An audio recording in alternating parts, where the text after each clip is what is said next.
নমস্কাৰ এই মুহূৰ্তত লৈ আহিছো এটা অত্যন্ত বিশেষ খবৰ আৰু বিহুৰ দিনাই মুখ্যমন্ত্ৰী ডক্টৰ হিমন্ত বিশ্ব শৰ্মাই লাখ লাখ লোকৰ বাবে এটা ভাল খবৰ দিছে যিসকল পৰিয়ালত চৰকাৰী চাকৰিয়ালৰ এজনো ব্যক্তি নাই তেওঁলোকৰ বাবে এই মুহূৰ্তত জনাইছো এটা অত্যন্ত ভাল খবৰ সবিশেষ জনাবলৈ চেষ্টা কৰিম এই খবৰত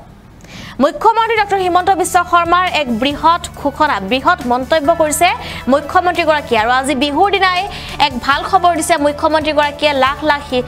লোকক পৰিয়ালত এজনো চৰকাৰী চাকৰিয়াল নথকা লোকৰ বাবে এটা ভাল খবৰ মুখ্যমন্ত্ৰীৰ তৰফৰ পৰা চাকৰি নথকা পৰিয়ালৰ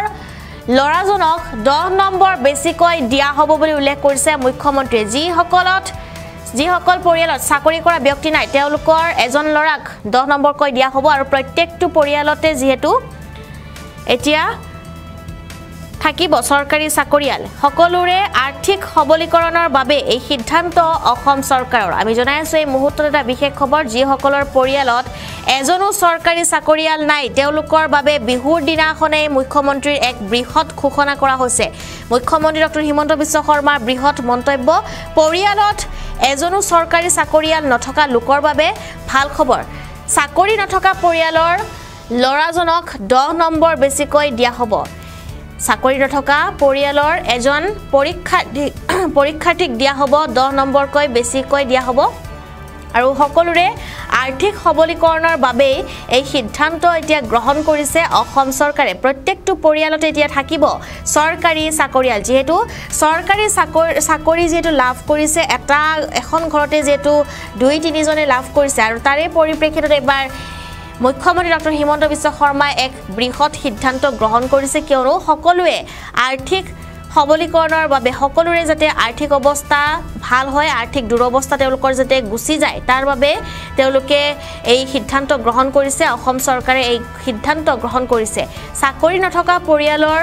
লৰাজনক 10 নম্বৰ বেছিকৈ দিয়া হ'ব পৰিয়ালত এজনো চৰকাৰী চাকৰিয়াল নথকা লোকৰ বাবে এই মুহূৰ্তত মুখ্যমন্ত্ৰীৰ সেই ডাঙৰ ঘোষণা আমি শুনাই ল'ব বিচাৰিম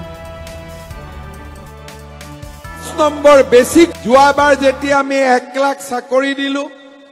এটা ঘৰতে 3টা-4টাও চাকৰি পাইছে কাৰোবাৰ ঘৰত এটাও চাকৰি পোৱা নাই এইবাৰ আমি ঠিক কৰিছো যে যাৰ ঘৰত এটাও চাকৰি নাই সেই লৰাজনক আমি 10 নম্বৰ বেছিকৈ দিম যাতে চাকৰিও ঘৰে ঘৰে হ'ব পাৰে অকল এটা পৰিয়ালতে যাতে চাকৰি আবদ্ধ হৈ নাথাকে যোৱাবাৰ যেতিয়া আমি 1 লাখ চাকৰি দিলো এটা ঘৰতে 3টা-4টাও চাকৰি পাইছে কাৰোবাৰ ঘৰত এটাও চাকৰি পোৱা নাই এইবাৰ আমি ঠিক কৰিছো যে যাৰ ঘৰত এটাও চাকৰি নাই সেই লৰাজনক আমি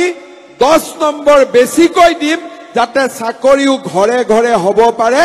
অকল এটা পৰিয়ালতে যাতে চাকৰি আবদ্ধ হৈ নাথাকে